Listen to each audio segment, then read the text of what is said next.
भगवान अपने भक्तों के लिए भगवान ने ऐसा आदर क्यों दिया है। आपको कोटि कोटि प्रणाम है। और एक हमारी आप सबरी की भेंट स्वीकार करना, ये नरियल और मिष्ठान आपको भेज रहे हैं, आप सबरी समझ के जरूर इसको ग्रहण करना। माँ पहले तो हमें आशीर्वाद दो, दूसरी बात हम महान नालायक इंसान हैं,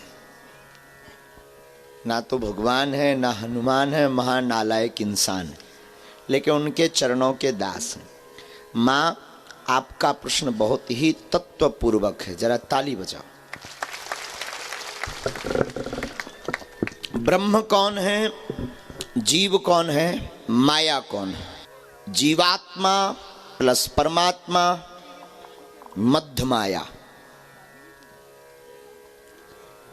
ईश्वर से बिछड़ने की, खोजने की जो तैयारी जीव करता है, ईश्वर को पात जैसे जिस प्रकार मृग के अंदर कस्तूरी होता है और मृग पूरे वन में कस्तूरी की खुशबू देखता हुआ वन में कस्तूरी को खोजता है, उसी प्रकार ये जीव भी अपने हृदय के अंदर परमात्मा को पाता है, लेकिन मंदिरों में भगवान को ढूंढता फिरता है। इसी भूल को जीव कहा जाता है। जैसे पारसमणि एक महात्मा के पास में थी, गांव का एक चोर आदमी उस महात्मा के पास पारसमणि लेने के लिए गया, चुराने के लिए गया, महात्मा का चेला बन गया। महात्मा ने कहा कि तुम चेला तो बन गए, सेवा करनी पड़ेगी। चोर ने कहा जी महाराज, जो आपकी आज्ञा। और महात्मा जब स्नान करने जावे तो वो तो एक ही उद्देश्य से आया था कि कब महात्मा आश्रम से जाएं, कब मैं चोरी के लिए पारसमणि ढूंढूं। पूरे आश्रम में उसने खोज लिया, महीनों में कहीं पर उसे पारसमणि नहीं मिली। एक दिन कपड़ों को फैलाकर बैठा ही था कि महात्मा स्नान करके आ गए और पूछा कि तू रोज करता क्या है, मेरे जाने के बाद तू बर्तनों को फेंकता है, कारण बता। उस चोर ने कहा माफ करना, अब 2 साल हो गए, मेरा दिमाग खराब हो गया, मैं तुम्हारे घर पे आया हुआ आश्रम में तो चोरी करने। महात्मा ने कहा तो तू 2 साल में चोरी क्यों नहीं कर पाया?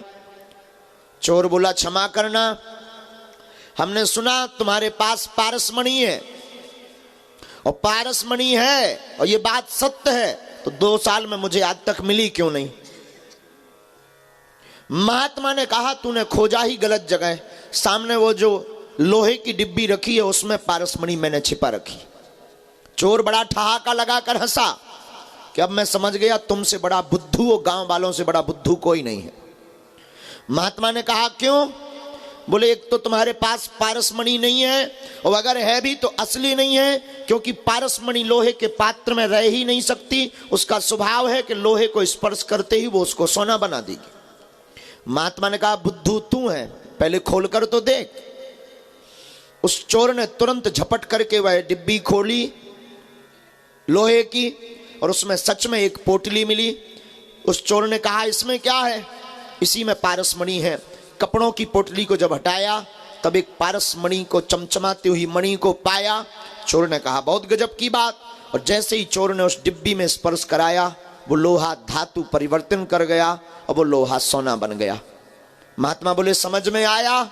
चोर भी आप हमारे तुम्हारे जैसा ज्ञानी ही था, चरणों में गिर करके बोला बिल्कुल मैं समझ गया। जिंदगी में परमात्मा हमारे अंदर होते हैं, जिस प्रकार पारसमणि लोहे के पात्र में रखी थी, लेकिन कपड़े का आवरण था तो वो दोनों स्पर्श नहीं हो पाए और लोहा सोना नहीं बन पाया, वैसे ही जीव के अंदर परमात्मा होता है लेकिन माया का पर्दा लगा रहता है तो परमात्मा प्राप्त नहीं होते। यही ब्रह्म जीव और माया है, यही जीवात्मा और परमात्मा और माया है।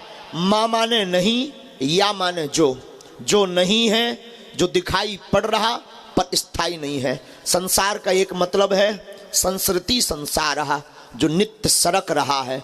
आज जो लाइट दिख रही कल ये मिट जाएगी, दूसरी बन जाएगी। आज जो यहाँ बैठे हैं, हम बैठे हैं, एक दिन मिट जाएंगे, फिर दूसरे बन जाएंगे। जो स्थायी नहीं है यही माया है, जो कभी